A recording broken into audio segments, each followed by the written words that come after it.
Wendell, who was 9 years old, and John, who was 5 at the time.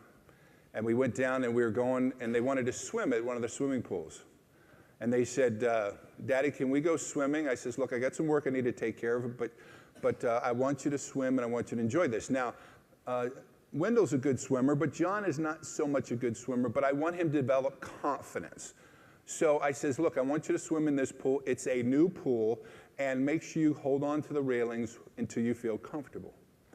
And so I was watching him, but I wasn't hovering over him because I want him to develop confidence and assurance.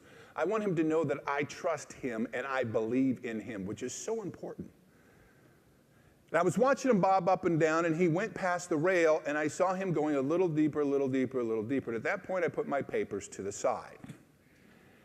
And then I saw that he was going a little bit underwater, but I saw every time he come up, there was a smile on his face. And at that point, I took my wallet out of my pants. And then in one moment, he looked at me, came out of the water, and the look of excitement was gone. He was in trouble.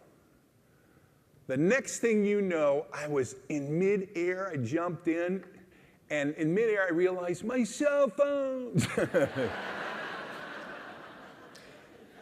I jumped in the water. He grabbed my arm, unlike any child would grab your arm when you realize that they're in trouble. And he pulled himself up, and he gasped and spit all the water out of his mouth. And he looked at me, and I looked at him. We smiled, and I didn't want to overreact because I didn't want him to fear water. I didn't want to fear this moment. And afterwards, I said, well, go play over there, and then when you feel ready, go back to the pool and enjoy yourself. But later that evening, as a parent, I wanted to address that moment, because it was a moment of fear and concern. And I said, hey, John, what are you doing? Can I talk to you? And he was playing, doing something else, and give me that little bit of attention that kids give you. I said, when you enjoy swimming today? He said, yeah, Dad, it was awesome. It was great. I said, you know how you went in the water, you kind of went a little deeper than you probably should? He goes, yeah, I did, Dad, huh? I says, were you scared when you went underwater? And he said, no, Dad. And I says, why weren't you scared?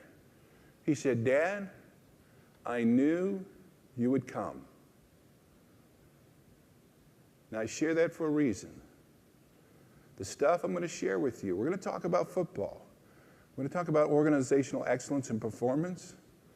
But you stay on my hip, because what I'm going to show you will literally take your enterprise and your organization to a completely different level.